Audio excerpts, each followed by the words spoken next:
E aí, pessoal? Vamos então prosseguir.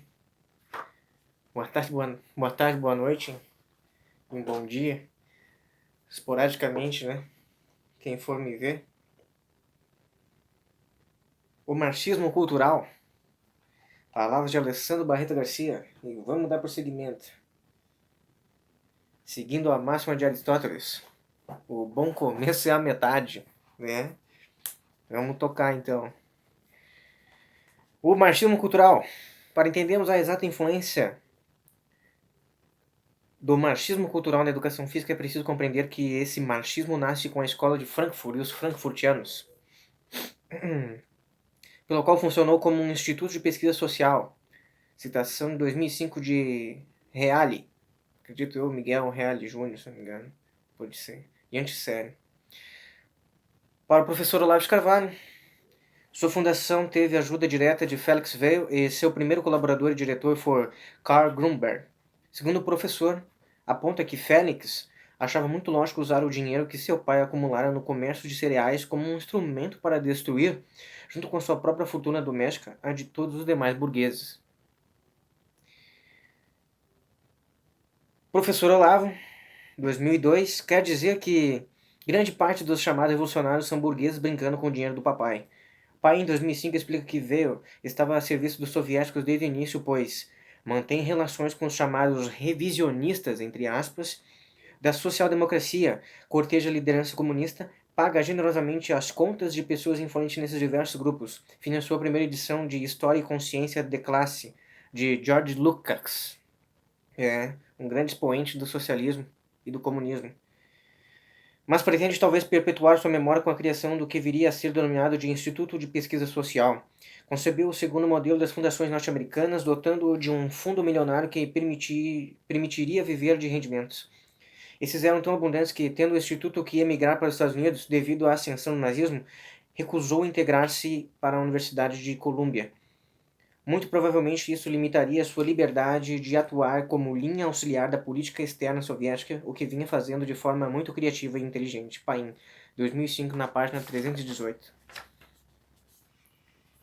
As referências eu vou dar ao fim desse capítulo. Segundo o professor Ricardo Velas Rodrigues, em 2006, os recursos para a escola de Frankfurt surgiram de um elaborado sistema de envio de dinheiro, principalmente de judeus argentinos exportadores de trigo. Pai, em 2005, aponta que o primeiro diretor do instituto foi Karl Grunberg, 1861-1978, até entre meados de 1927. Adiante teria como diretor, em 1931, Max Horkheimer, que desenvolveu uma profunda idealização denominada teoria crítica da sociedade. Uma nova ordem já se configurava diante da sociedade ocidental. Essa palavra crítica nós já sabemos o que seria, né? Sobre Horkheimer pode-se dizer que seria o responsável pela transferência do Instituto aos Estados Unidos após a ascensão do nazismo e durante a guerra. Regressou a Frankfurt em 1950, onde cuidou da sua reconstituição. Faleceu em 1973. Paim, 2005, página 320. Os pesquisadores da teoria crítica pautavam-se em estudos que deveriam partir da ideia de totalidade e dialética, seguindo a dialética de Hegel, que Marx estudou, a tese, a antítese e a síntese, só que sem uma certa ontologia que precede ela ao entendimento de Aristóteles. Vamos colocar assim, para não entrar e não desviar a atenção, dar prosseguimento aqui. Para esses críticos, o sistema opressor precisa ser combatido e uma sociedade sem exploração precisa ser aspirada. É notável como a escola de Frankfurt se empenhou na destruição das bases do capitalismo fora do campo prático, ou seja, após se neutralizar a revolução urbana, o terrorismo revolucionário. A teoria crítica passa a ser a nova salvação. Paim, em 2005, destaca que, com Herbert Marcuse, o niilismo de Nietzsche proporciona a corrente crítica de um caráter destruidor. Com seu niilismo pretendia-se a eutização da sociedade. Nesse sentido, eu vou destacar nesse ponto aqui, vou lê-lo aqui, a citação de Paim, 2005, na parte 324, mas eu já vou dar mais um livro para vocês ir de atrás. Que isso abarca não só as situações de ciências e de conhecimento humano, mas explora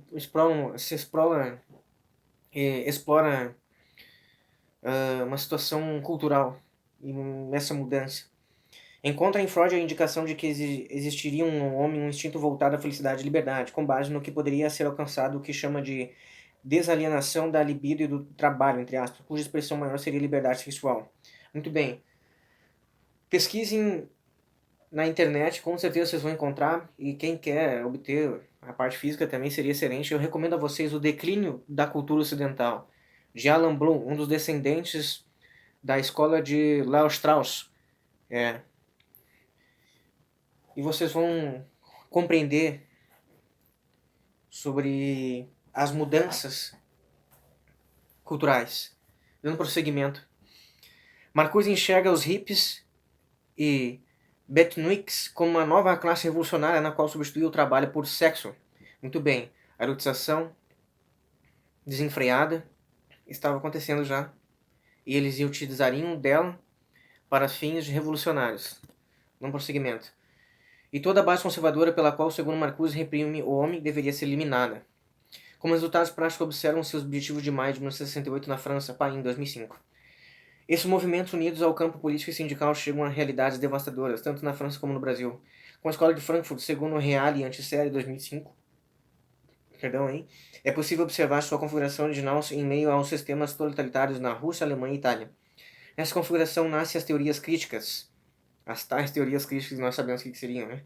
E também as suas contradições. Os mais conhecidos da escola de Frankfurt são Horkheimer, Adorno, Marcuse, Fromm, Benjamin, Lowenthal e Newman. Quando Hitler chega ao poder, todo esse grupo teve que ir para os Estados Unidos da América, em Nova York, em Real em 2005, conforme o professor Olavo de Carvalho. Expulsos da Alemanha pela concorrência desleal do nazismo, os frankfurtianos encontraram nos Estados Unidos a atmosfera da liberdade ideal para a destruição da sociedade que os acolhera. Adorno fica conhecido por sua dialética negativa, que nega a realidade e pensamento, nega, dessa maneira, a possibilidade da razão captar a totalidade real. Nega-se o metafísico e combate o universal. Nesse caso, existe uma individualização contrária ao universal e favorável ao singular. É preciso perceber que todos esses elementos a serem combatidos fazem parte da educação física e do esporte tradicional e conservador. Com certeza. Aqui bem frisa o professor Alessandro Barreto Garcia, né? São capazes de destruir até mesmo a ética e a moral que precede e que fazem o sentido dos valores e virtudes que o esporte e o desporto dão. A educação em si, ao ensino, ao conhecimento. Não seríamos nada sem nossa moralidade. Por isso precisam ser eliminados. Existe desde este modo um retorno ao plano da natureza, do indivíduo isolado, de um átomo solto como no período helenístico. Para Horkheimer, a razão é nociva porque foi construída para controlar. Reale e Antissérie 2005 explicam que, para Horkheimer, o sistema racional não permite autonomia, por isso permanece fechado na lógica instrumental criada pela própria vontade de ser livre e de querer controlar a natureza. Muito bem, a gente pode dizer aqui que nesse ponto eles são totalmente radicais com a ontologia, o estudo do ser, o estudo da existência, não é mesmo? O ente. É como se a razão girasse contra você. Como o antigo epicurismo, para Horkheimer é preciso afastar-se da dor. Marcuse, para Reale em Antissérie 2005, levanta o tema freudiano da repressão permanente. A guerra para Marcuse não é econômica, ela deve ser cultural, deve ser uma guerra de ideias. Em Fromm, recusar o sistema é recusar as normas. Ele proclama deste modo uma total desobediência. É com essa ideia que se propõe eliminar as normas do esporte e da educação física, com certeza. A sociedade se desenvolveu, segundo Fromm, com base na desobediência, o que é evidentemente uma loucura.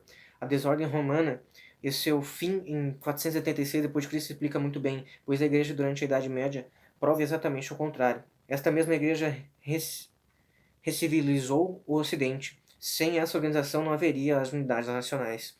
Outros representantes da escola de Frankfurt são Walter Benjamin e Jürgen Habermas. Em geral, esses representantes da escola de Frankfurt ficaram conhecidos pela denominação de teóricos críticos, tendo como objetivo a destruição das tradições universais, tais como as religiosas e familiares, sobretudo as tradições judaicos-cristãs. Não é à toa que na contemporaneidade e na situação em todos nós estamos nos encontrando, você não pode mais nem rezar em segredo em seu quarto ou em muitos locais. Interessante, né? Fecharam igrejas. E estão dando desculpa ainda por cima, que é por tal de...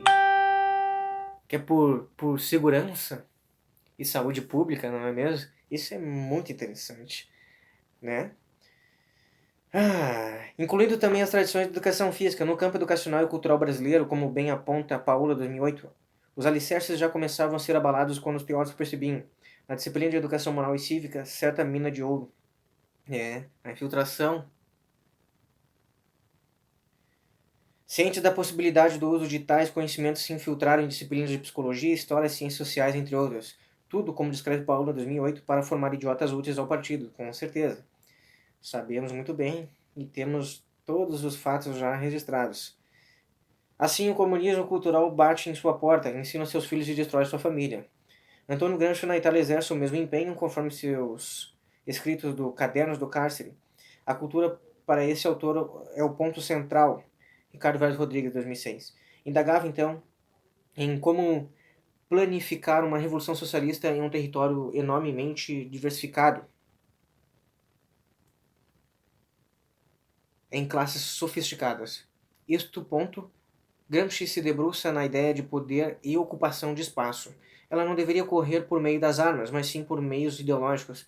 Também não poderiam seguir características intelectuais em sentido tradicional, então deveriam ser professores, médicos, carteiros, advogados, entre outros, todos engajados na revolução cultural, dentre eles, é claro, os professores de educação física. Infelizmente também. A situação que eu citei do parágrafo onde diz: em geral, esses representantes da escola de Frankfurt ficaram conhecidos pela dominação de teóricos críticos, tendo como objetivo a destruição das tradições universais, tais como as religiosas e familiares, sobretudo as tradições judaico-cristãs. A aula do padre Paulo Ricardo sobre o marxismo cultural está disponível no YouTube, é só vocês acessarem. É só digitar ali que vocês vão conhecer. Referências do marxismo cultural: O Globo, 8 de junho de 2002, com Olavo de Carvalho. Período helenístico, Coleção História Essencial da Filosofia, São Paulo, Realizações, 2006. O Imbecil Coletivo, Atualidades Culturais Brasileiras, São Paulo, Realizações, 2006. Antônio Paim, Avaliação do Marxismo e Descendência, Lisboa, 2005. Heitor Paola, O Eixo do Mal Latino-Americano e a Nova Ordem Mundial, São Paulo, Realizações, 2008. Real e Antissérie, História da Filosofia, de Nietzsche, a Escola de Frankfurt, São Paulo, Paulus, Editora, 2005. Carlos Rodrigues, O Marxismo Gramsciano, Pano de Fundo Ideológico da Reforma Educacional Petista, Revista Interdisciplinar de Estudos Ibéricos e Ibero-Americanos, Juiz de Fora, 2006. Muito bem, meus caras, chegamos ao fim desse capítulo. Espero que esteja registrado aí. Vocês vão poder voltar quantas vezes vocês quiserem. E está sendo muito bom esse livrinho aqui. Quero que vocês pesquisem. Eu acho que é de fundamental importância também na parte da educação física, a gente poder saber da história da nossa educação física. História da nossa educação, vamos dizer assim também. Que uma corrobora com a outra. Porque nós conseguimos realmente perceber a infiltração e o que se tornou o ensino. Então, até a próxima oportunidade. Um abraço a todos.